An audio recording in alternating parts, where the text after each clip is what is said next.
9 alpinistas muertos, semidesnudos, desfigurados y llenos de radiación. No creo que murieran donde los encontraron. Creo que alguien movió los cuerpos.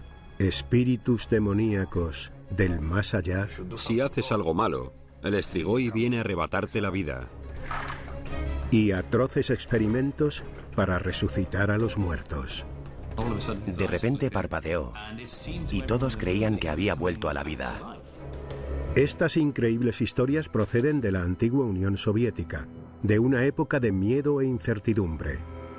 Las conjeturas sin hechos probados dan lugar a mistificaciones y mitos. Ocultos tras el telón de acero, estos inquietantes misterios salen a la luz. Gracias a los testigos oculares, a los expedientes desclasificados y a la opinión de los expertos, ahora podemos descubrir la verdad de estos inexplicables misterios de la Unión Soviética. Expedientes X rusos. En la antigua URSS, los controles y la censura eran algo cotidiano. Pero desde la caída del telón de acero, los expedientes de casos inexplicables han comenzado a salir de lo más profundo de los archivos soviéticos. Estos expedientes hablan de fenómenos extraños, monstruosas criaturas y siniestros acontecimientos. Uno de los sucesos más complejos y fascinantes es el llamado Incidente Dyatlov. Incidente Dyatlov. Muerte en las montañas. En enero de 1959, un grupo de 8 hombres y 2 mujeres emprendió una expedición de esquí a las profundidades de los montes Urales. Yuri Kunsevich tenía entonces tan solo 12 años. El líder del grupo era Igor Dyatlov, un alpinista con mucha experiencia. Todos eran estudiantes o antiguos estudiantes de la universidad. El único de fuera era Solotaryov. Su objetivo era escalar el escarpado monte Otorten. Otorten significa no vayas allí. Para alcanzar su objetivo debían estar en muy buenas condiciones físicas. Para llegar, partieron desde su universidad en Sverdlovsk, conocida ahora como Ekaterimburgo, y recorrieron 640 kilómetros al norte hasta adentrarse en las montañas nevadas.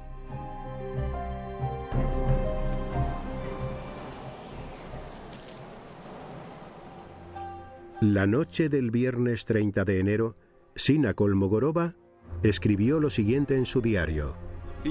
Estamos siguiendo el curso del río Auspia. Y al final añadió una nota que decía: creo que hoy construiremos un cobertizo. Fue lo último que escribió.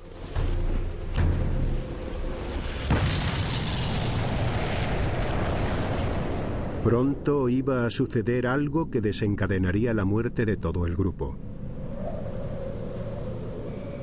Aquella noche, a 50 kilómetros de distancia, varios testigos aseguraron ver unas extrañas luces en el cielo. Las esferas se movían despacio y estaban a diferente altura. Tenían pensado enviar un telegrama el día 12 de febrero para avisar de que habían terminado su viaje. Pero no llegó ningún mensaje. Pasan los días y el grupo sigue sin dar señales de vida.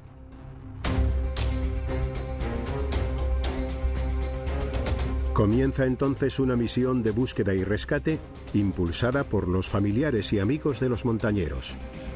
Pasaron 5 días y no encontraron nada, pero de repente, 2 estudiantes voluntarios descubrieron las primeras pistas. Llegamos en helicóptero el día 23 y el 25 encontramos las marcas de los esquíes.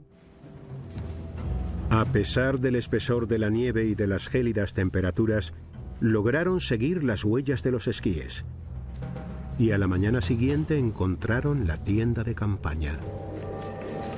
La tienda estaba fuera de la ruta que habían planeado y a 14 kilómetros de su destino, el monte Otorten. estaba situada en la ladera de una montaña diferente a la que los lugareños llaman Kolatsiaki, la montaña de los muertos. ¿Por qué cambiaron el rumbo? Pero lo más extraño es que la tienda parecía estar rajada desde el interior. Dentro de la tienda estaba toda su ropa de abrigo y se habían dejado incluso las botas. Era muy raro. Salir sin ropa en pleno invierno es un suicidio. Algo les debió de aterrorizar y salieron corriendo. ¿Qué les hizo salir despavoridos?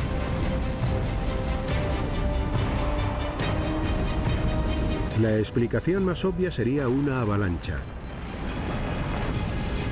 El estruendo de la nieve y las rocas hizo que el grupo saliera corriendo de la tienda. Eso explicaría que la tienda estuviera rasgada, pero no había ninguna otra señal de que hubiera habido una avalancha.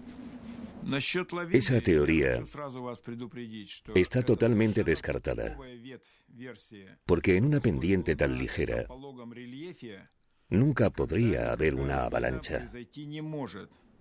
La pendiente de esa ladera está entre los 18 y los 20 grados, muy por debajo de lo que se considera un ángulo crítico. Si no fue una avalancha, fue otra cosa lo que les asustó y les hizo huir, dejando atrás la ropa y todo el equipo. Si no llevaban ropa de abrigo, había muy pocas probabilidades de encontrarlos con vida. Buscando a 1,5 kilómetros de donde estaba la tienda, las sospechas del equipo de rescate se confirmaron.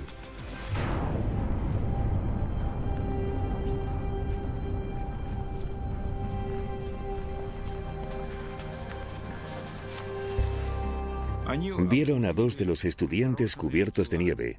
Eran los cuerpos de Dorosenko y Krivonisenko. Estaban uno al lado del otro y llevaban únicamente la ropa interior. Estaban descalzos y no llevaban guantes. No presentaban ninguna señal ni lesiones externas visibles. ¿Se habrían congelado hasta morir? Tras varios días de búsqueda en unas condiciones climáticas brutales, se habían recuperado 5 de los 9 cuerpos, pero ninguno presentaba lesiones que pudieran explicar sus muertes. La autopsia reveló que los 5 alpinistas habían fallecido por hipotermia. Probablemente sufrieron el llamado desnudo paradójico, un estado de confusión y desorientación propio de la hipotermia por el cual el afectado comienza a quitarse la ropa. Pero los rescatadores creían que alguien más había tenido que ver con estas muertes. Por la forma en que estaban colocados los cuerpos, creíamos que alguien los había puesto así intencionadamente. Era como una especie de montaje. Comenzaron a dudar de la investigación oficial, pero las autoridades soviéticas los ignoraron por completo cuando manifestaron su opinión. Tras examinar el informe oficial, los nuevos investigadores destacan una serie de extraños hallazgos del campamento que no acaban de cuadrar. En la tienda se encontraron una serie de objetos que no pertenecían a ningún miembro del grupo. En concreto, eran un bastón de esquí y una linterna. El grupo tenía un detallado inventario del equipo que llevaba, y estos objetos no aparecían en él. ¿De dónde procedían entonces? Significaba que alguien más había estado allí. La propia tienda también era un misterio. Keith analizó con detenimiento las fotos tomadas por los alpinistas y los rescatadores y descubrió que la tienda estaba mal montada. Parecía que la había montado alguien que no tenía mucha idea. Y eso no encaja con una persona experta como Igor Dyatlov. Las observaciones de Keith contradecían los datos oficiales. ¿Quién podía haber montado mal la tienda? El 5 de mayo de 1959, 2 meses después de descubrir los primeros cuerpos, encuentran los 4 restantes. Estaban en un barranco a solo 70 metros de donde encontraron a los primeros alpinistas, pero estaban ocultos bajo una espesa capa de nieve. El hallazgo conmocionó a los rescatadores. Todos presentaban lesiones muy graves. Los traumatismos eran parecidos a los que se sufren en un atropello. En esta foto se ve a Luda encima de una roca junto a un pequeño riachuelo. Le faltaba la lengua y tenía el cartílago de la nariz totalmente aplastado, como si le hubieran dado un golpe en la cara, y el impacto se lo hubiera destrozado. Algunas lesiones podrían ser de los 2 meses posteriores a su muerte, provocadas por animales que buscaban comida. Pero al analizarlas con detenimiento, se descubrieron más anomalías. En lugar de zapatos, Luda tenía los pies envueltos en una tela que pertenecía a los estudiantes que murieron primero. Y lo más extraño es que su chaqueta emitía radiación. Los alpinistas eran civiles. ¿Por qué iba a haber rastros de radiación?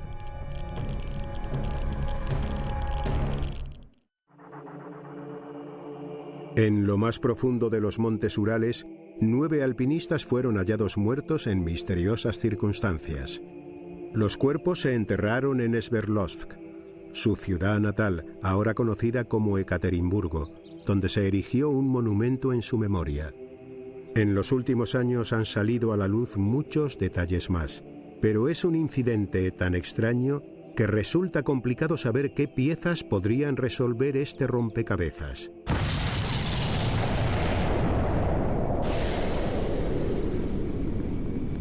Se han planteado innumerables teorías, y la pieza clave han sido aquellas luces que aparecieron en el cielo. Para algunos solo pueden ser una cosa: ovnis. Lev Ivanov lideraba la investigación. Él era policía y hasta que murió estaba convencido de que los ovnis tuvieron algo que ver. Otros investigadores creen que hay una explicación más realista. Para ellos, las luces y las lesiones que presentaban algunos de los cuerpos apuntan a algún tipo de prueba militar.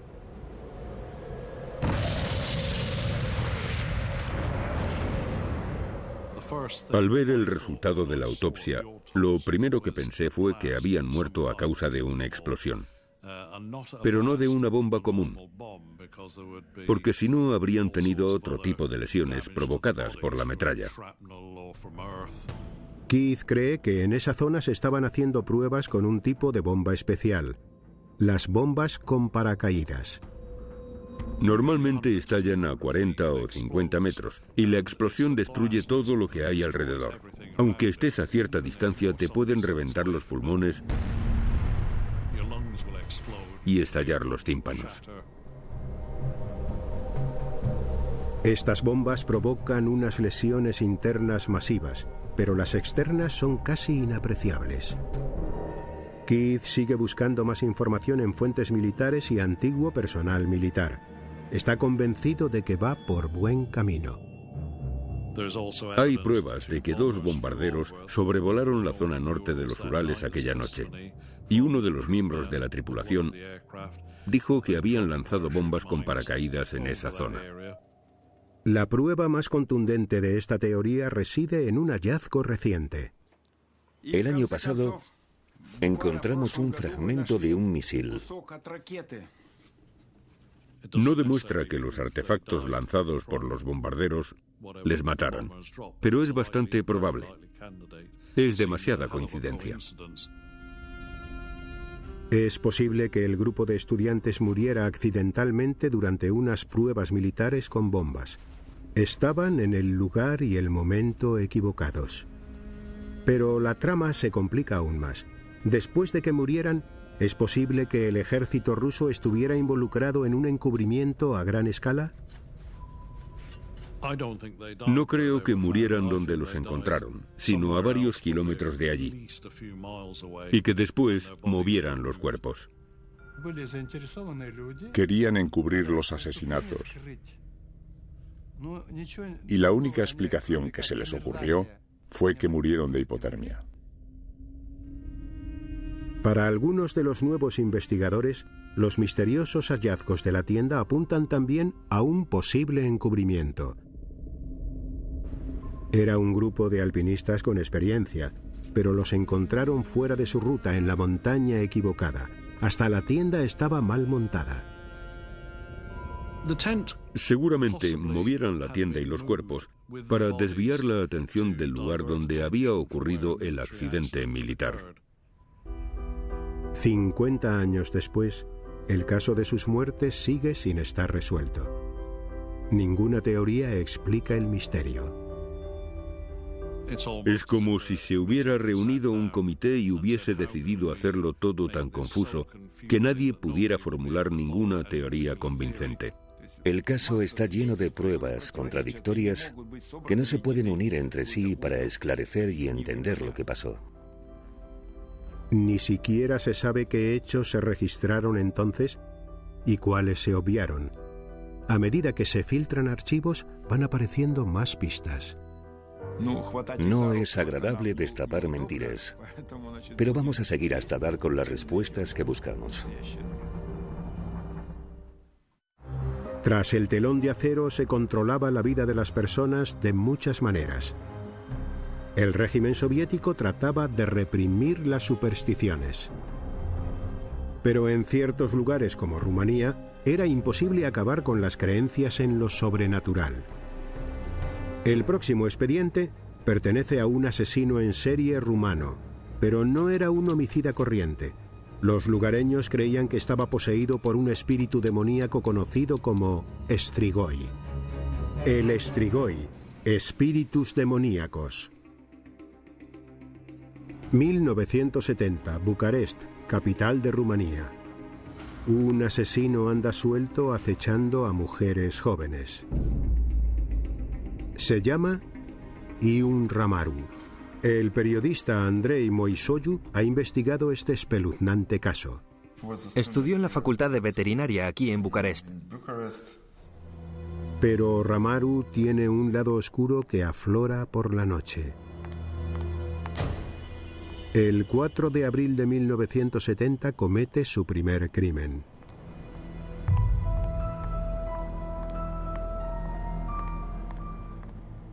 La víctima era una mujer. Le golpeó la cabeza con un objeto contundente.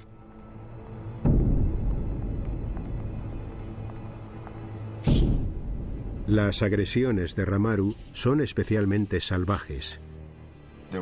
Había sangre por todas partes. Solía morder a sus víctimas y les quitaba la carne de las manos o del pecho o les arrancaba una pierna. Lo apodaron el vampiro de Bucarest. Ramaru violó y asesinó brutalmente a 4 mujeres y agredió a otras 10 antes de ser capturado. Fue sentenciado a pena de muerte por sus crímenes. Los médicos declararon que sufría problemas mentales, pero los supersticiosos lugareños creían que existía una fuerza que estaba interviniendo. La sanguinaria naturaleza de sus crímenes llevó a algunos a pensar que Ramaru estaba poseído por un espíritu demoníaco. Las leyendas rumanas hablan de un espíritu llamado Strigoi.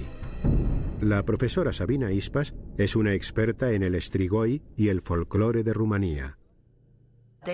No son como los zombies o los fantasmas. Son solo fuentes energéticas.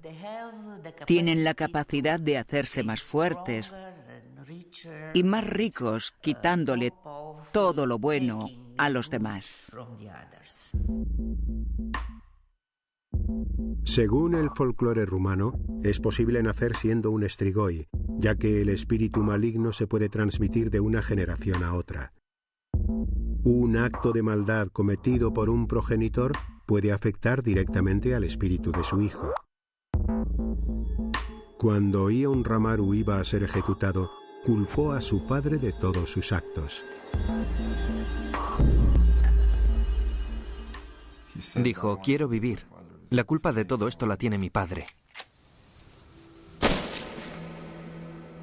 El padre de Ion era Florea Ramaru. Un año después de la ejecución de su hijo, Florea murió al caer accidentalmente de un tren en marcha. Una investigación reveló unas pruebas espeluznantes. Las huellas del padre coincidían con las de varios atroces asesinatos cometidos en 1944. Todos los asesinatos eran similares a los que cometió su hijo, pero antes de que Florea pudiera ser capturado, nació su hijo Ion y los crímenes cesaron. Según los rumores, un espíritu diabólico había pasado de padre a hijo. Y por eso, Iun Ramaru nació siendo un Strigoi. Aunque no hay pruebas de que Ramaru estuviese poseído por un Strigoi, la gente muchas veces se aferra a lo sobrenatural para explicar actos tan atroces. La creencia en el Strigoi es algo generalizado en Rumanía, y el folclore explica incluso cómo derrotarlo. Hace más de 30 años, un niño que vivía al sur de Rumanía presenció una espantosa ceremonia para detener a un supuesto Strigoi. Aquel niño era Cătălin Gruia. Recuerdo que una noche todo el pueblo acudió al cementerio. No se preocuparon por mí. Pensaron que estaría durmiendo, pero yo los seguí hasta allí. Los aldeanos estaban aterrorizados. Creían que un Strigoi demoníaco había invadido el pueblo.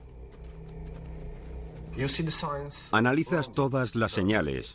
Ves que los animales están muriendo, que la gente de tu familia y del pueblo también está muriendo. Los síntomas y el problema están muy claros. Ya sabes que hay un Strigoi. Según el folclore rumano, si se sospecha que un espíritu maligno habita el cuerpo de un muerto, hay que llevar a cabo una serie de rituales para matar a ese Strigoi. El joven Cătălin fue testigo de una de esas terroríficas ceremonias. Sospechaban que una persona recientemente fallecida albergaba el espíritu del Strigoi y decidieron exhumarla. Había 2 hombres cavando y las mujeres estaban alrededor, todas vestidas de negro. Cuando ven el cadáver, se confirman las peores sospechas de los aldeanos. Las horribles marcas que tiene el cuerpo manifiestan la presencia del espíritu del Strigoi. Vieron que el hombre estaba intacto, pero tenía un mordisco en la mano, restos de sangre y estaba dado la vuelta. Yo estaba muerto de miedo. Cătălin no recuerda muy bien qué pasó después, pero según el folclore rumano, para matar a un Strigoi hay que utilizar una estaca de madera y ajo. La aterrorizada comunidad tomó medidas desesperadas y rezó para que el ritual para matar al Strigoi hubiera funcionado. La creencia en los poderes de estos espíritus demoníacos data de hace muchos siglos. Algunos investigadores creen que podría tener relación con una catastrófica enfermedad que azotó Europa, la peste negra. Cuando hay una epidemia mortal, la gente se asusta y quiere sentir que tiene el control, que puede hacer algo y puede identificar la causa. Así nacieron las historias relacionadas con el Strigoi, y muchas de ellas se asociaron con el concepto occidental del vampiro. Las pruebas que sirven para identificar a un posible Strigoi tienen que ver con los procesos naturales que sufre un cuerpo al descomponerse. Se ven cosas muy desagradables, como burbujeos y cambios de posición. La cara puede enrojecerse y el cuerpo hincharse. La gente cree que el color rojo alrededor de la boca es sangre de aquellos a los que han mordido, pero se debe al proceso de descomposición del cuerpo.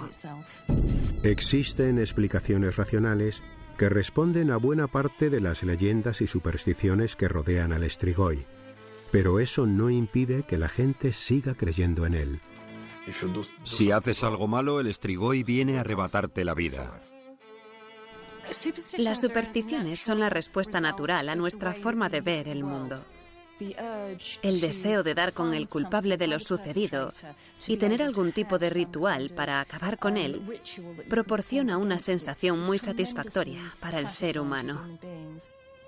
Pero mientras la gente piense que el Strigoi es una amenaza real, se seguirá creyendo en él.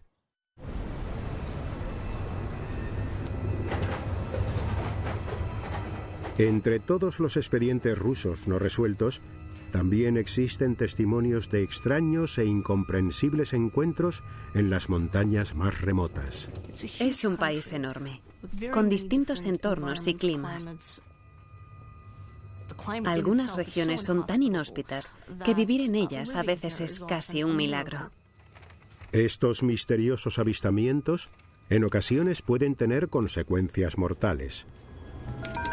Olas de fuego, muerte en las montañas. El montañero Vladimir Kabunienko nos cuenta cómo organizó un fin de semana de montañismo con un grupo de amigos el 17 de agosto de 1978 por las montañas del Cáucaso.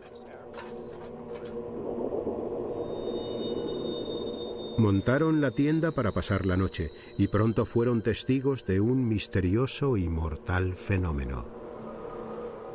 La tienda era muy pequeña y teníamos que dormir muy apretados.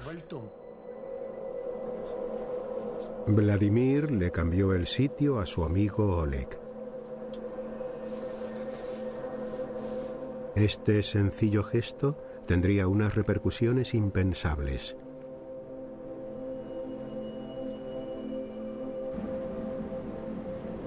Aquella noche, el tiempo empeoró. Estando solos en la montaña, los escaladores no podían estar preparados para lo que iba a suceder. Vladimir recuerda que alrededor de las 2 de la madrugada, algo aterrador le despertó. Era como una pelota de tenis que brillaba con mucha intensidad.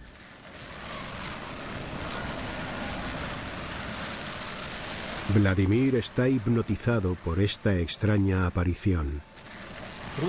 No podía mover las manos ni las piernas. Era como si estuviera paralizado y tenía mucho miedo.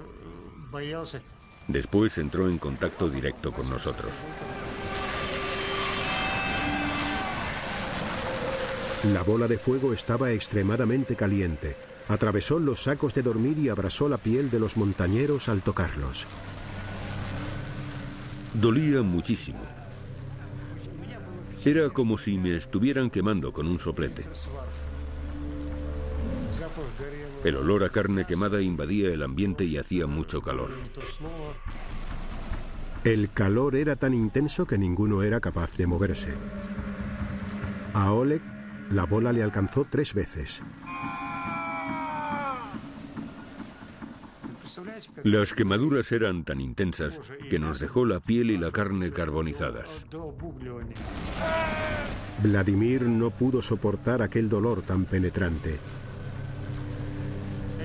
Perdí el conocimiento. No entendía qué estaba pasando. Y de repente, igual que había aparecido, la bola de fuego se desvaneció.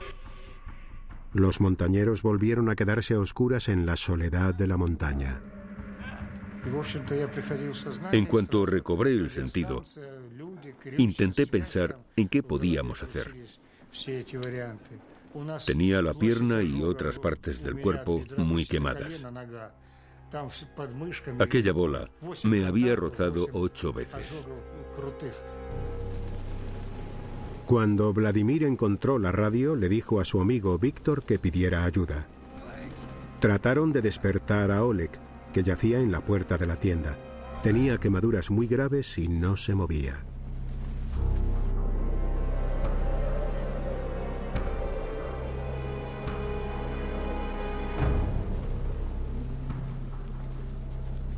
El equipo de rescate tardó en llegar y al ver lo sucedido quedaron horrorizados. No puedo reproducir lo que dijo el médico, porque utilizó un lenguaje muy fuerte. Pero lo que vio le sorprendió muchísimo.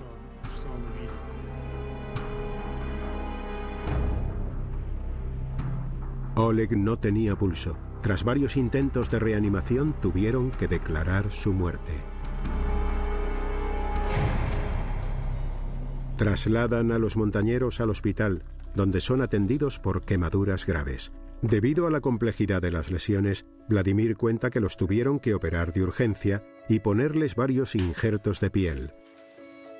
Este es uno de ellos. Antes era más grande y llegaba hasta el hueso. ¿Qué fue lo que atacó a los montañeros con tanta brutalidad? Es imposible saber lo que ocurrió, ya que el único testimonio existente es el de Vladimir, pero él está seguro de que se trata de un misterioso y extraño fenómeno que ha sucedido en otras montañas del mundo.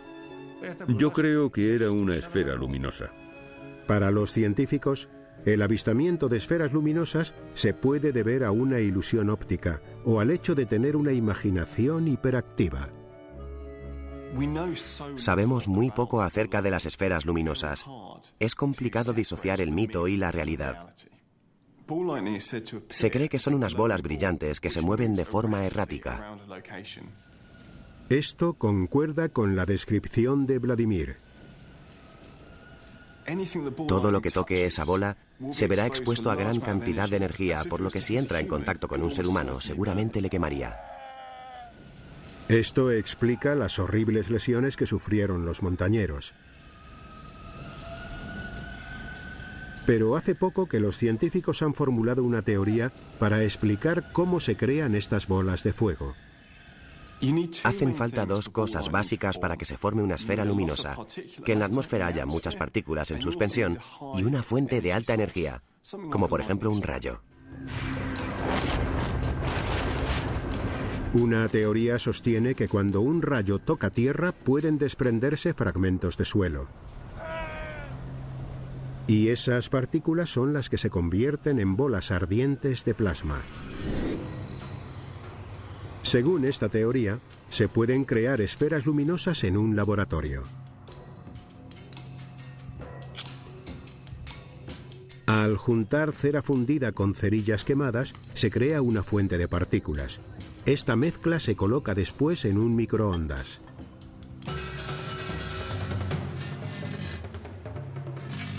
Las microondas calientan las partículas igual que lo haría un rayo.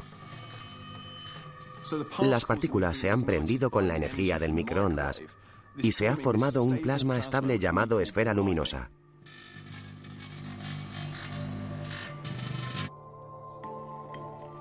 Con muy poca cantidad de materia se han producido grandes daños en el microondas, así que si se hiciera a mayor escala, con la energía procedente de un rayo, podría provocar daños gravísimos a un humano.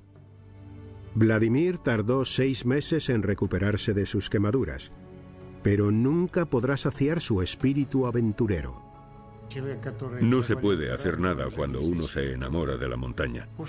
Una vez te ha entrado la locura, ya es imposible curarse.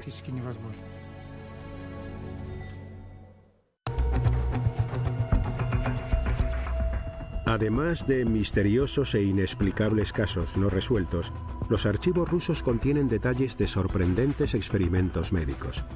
Eran tiempos movidos por la búsqueda de fines políticos y acciones de ética dudosa. Rusia tiene un gobierno complejo, inescrutable y muy poderoso. La Unión Soviética pretendía controlar la información para proyectar una imagen de éxito y poder. Uno de los relatos más escalofriantes data de los años 20. Las imágenes muestran a científicos rusos creando abominables monstruos e incluso tratando de revivir a los muertos. Experimentación médica, terror en el laboratorio. Mientras muchas instalaciones científicas estaban escondidas en recónditos páramos nevados, este espeluznante caso ocurrió en pleno corazón de Moscú. El protagonista de esta historia es el cirujano ruso Sergei Bryukhanenko.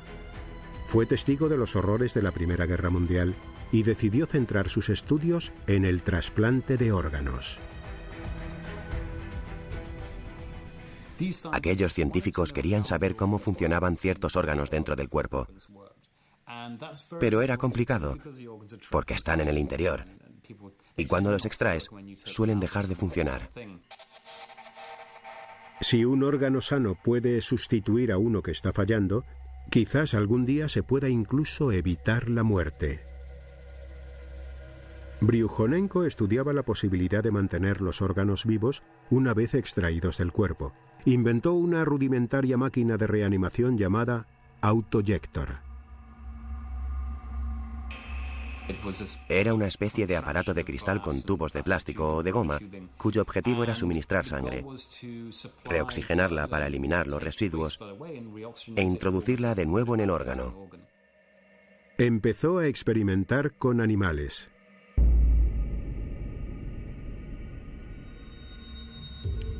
Conectando el autoyector a los vasos sanguíneos del corazón de un perro, podía hacer que siguiera latiendo fuera del cuerpo.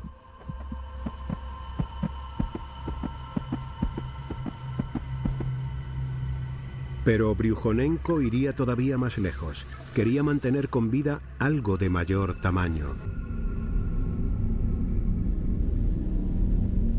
Y probó con la cabeza de un animal.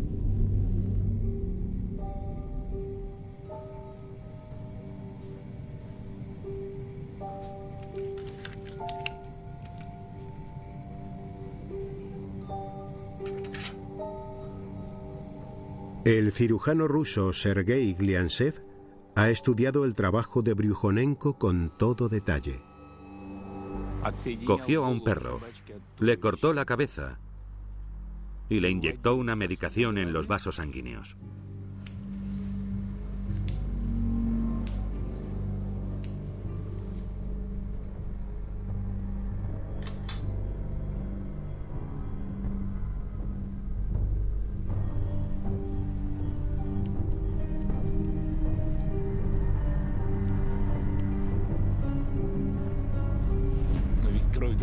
La sangre hay que oxigenarla.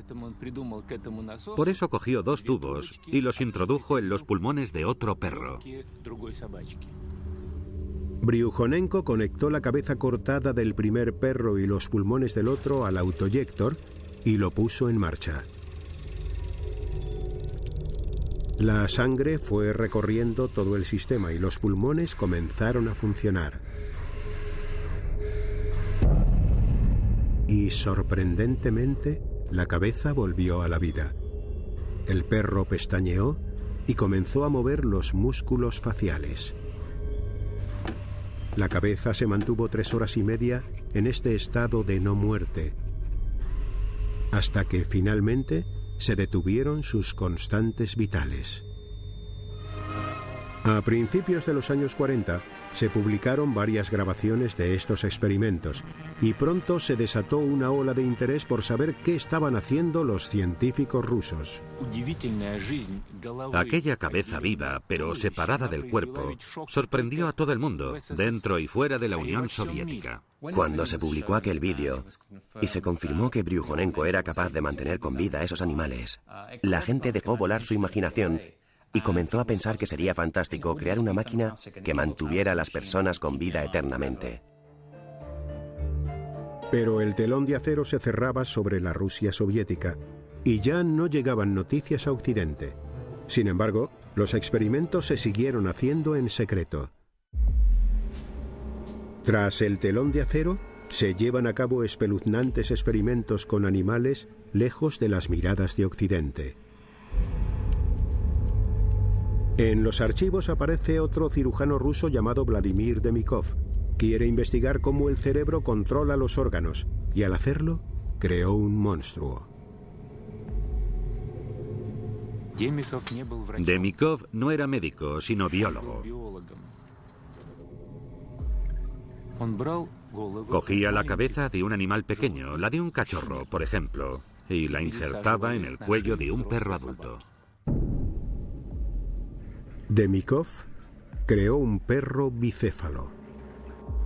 Si te fijabas bien, de repente veías aparecer la otra cabeza. El perro más pequeño le mordisqueaba las orejas al grande y solían pelearse entre ellos. Todo aquel que veía al perro se sorprendía, y el jefe de Demikov tenía sus reservas al respecto. Le prohibió hacer esas cosas. Le dijo: No puedo ver a este perro. No vuelva a hacerlo. Pero mediante este atroz experimento, Demikov amplió las fronteras de la ciencia. Ahora podía analizar cómo el sistema nervioso controlaba todos los órganos. Nadie había hecho antes algo así. No se sabía nada al respecto. Mientras Demikov sigue trabajando con sus perros, Sergei Bryukhanenko quiere ir un paso más allá y experimentar con humanos. En los años 30, Bryukhanenko se centró en la idea de la reanimación. ¿Sería posible que un cuerpo muerto volviera a la vida? Cogieron el cuerpo de un hombre que había fallecido en una cirugía el día anterior y lo conectaron a la máquina.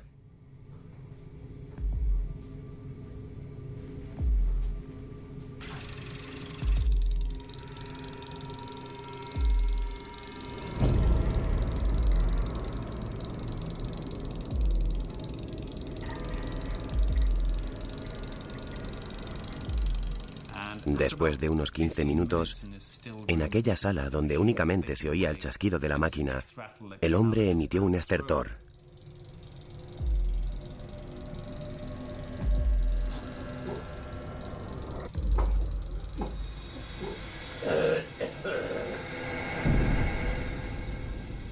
De repente parpadeó, y todos los presentes creían que había vuelto a la vida. Bryukhanenko y su ayudante estaban atormentados por lo que habían hecho y aterrorizados por las consecuencias que podía tener revivir a una persona. Entonces apagaron la máquina y hasta hoy no sabemos si el experimento realmente habría funcionado. Los científicos soviéticos consiguieron lo que se creía imposible. Desde mantener órganos vivos fuera de un cuerpo hasta poder trasplantarlos y probablemente reanimar a los muertos, aunque fuese por un tiempo. ¿Pero estaba justificada toda esta investigación? La gente se sigue haciendo preguntas y se sigue planteando el trasplante de órganos desde un punto de vista ético y moral. ¿Tiene el hombre derecho a entrometerse en la creación de Dios y hacer algo que él no ha hecho? Si se pudiera revivir a una persona, significaría que no existe realmente el alma y que el cuerpo es una máquina cuyos componentes se pueden sustituir por los de otra. Por controvertidos que sean, los trabajos de Bryukhanenko y Demikov se siguen utilizando hoy en día para las tecnologías de soporte vital y las operaciones de trasplantes de órganos. La justificación de estos trabajos es que se salvan vidas, y eso siempre ha sido lo primordial. Fue un avance fundamental para la medicina actual. Pero tras el telón de acero, ¿quién sabe hasta dónde llegaron los experimentos originales y qué otras abominaciones se crearon, ya fuesen animales o humanas? La Rusia soviética guardaba secretos que permanecieron ocultos durante décadas tras el telón de acero. Pero en los 25 años posteriores a la caída del comunismo, muchos de estos expedientes han salido por fin a la luz. Se ha dado una explicación racional a muchos de estos extraños encuentros y testimonios, pero otros seguirán siendo un misterio, ya que la madre Rusia no revela sus secretos tan fácilmente.